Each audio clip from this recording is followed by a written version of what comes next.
Exodus 7, verses 1 to 25. 7.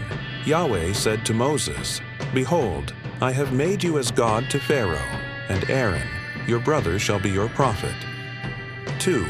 You shall speak all that I command you, and Aaron, your brother, shall speak to Pharaoh, that he let the children of Israel go out of his land. I will harden Pharaoh's heart, and multiply my signs and my wonders in the land of Egypt. 4. But Pharaoh will not listen to you, so I will lay my hand on Egypt and bring out my armies, my people the children of Israel, out of the land of Egypt by great judgments. 5. The Egyptians shall know that I am Yahweh when I stretch out my hand on Egypt, and bring the children of Israel out from among them." 6. Moses and Aaron did so. As Yahweh commanded them, so they did. 7. Moses was 80 years old, and Aaron 83 years old, when they spoke to Pharaoh. 8. Yahweh spoke to Moses and to Aaron, saying, 9. When Pharaoh speaks to you, saying, "Perform a miracle," then you shall tell Aaron, "Take your rod, and cast it down before Pharaoh, and it will become a serpent." 10. Moses and Aaron went into Pharaoh, and they did so, as Yahweh had commanded. Aaron cast down his rod before Pharaoh and before his servants, and it became a serpent. 11. Then Pharaoh also called for the wise men and the sorcerers. They also, the magicians of Egypt, did the same thing with their enchantments. 12. For they each cast down their rods, and they became serpents, but Aaron's rod swallowed up their rods. 13. Pharaoh's heart was hardened, and he didn't listen to them as Yahweh had spoken. 14. Yahweh said to Moses, "Pharaoh's heart is stubborn. He refuses to let the people go." 15. Go to Pharaoh in the morning. Behold, he is going out to the water. You shall stand by the river's bank to meet him. You shall take the rod which was turned to a serpent in your hand. 16.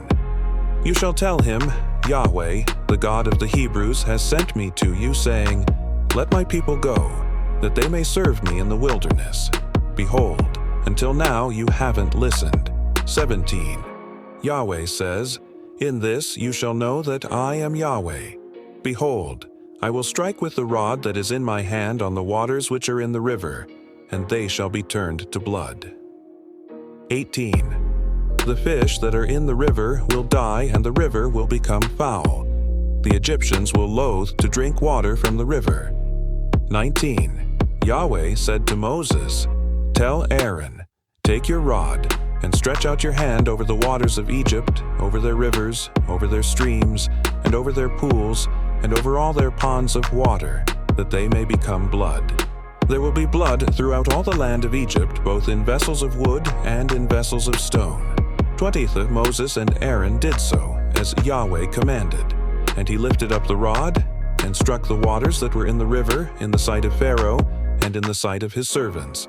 And all the waters that were in the river were turned to blood. 21. The fish that were in the river died. The river became foul.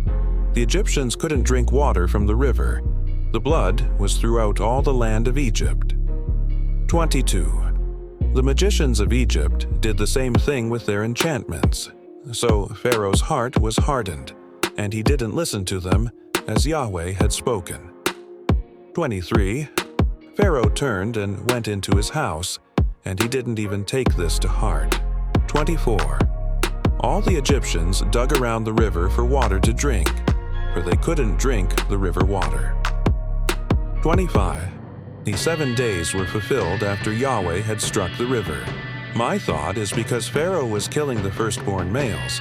This is why their water was tainted and stained due to killing the baby boy males.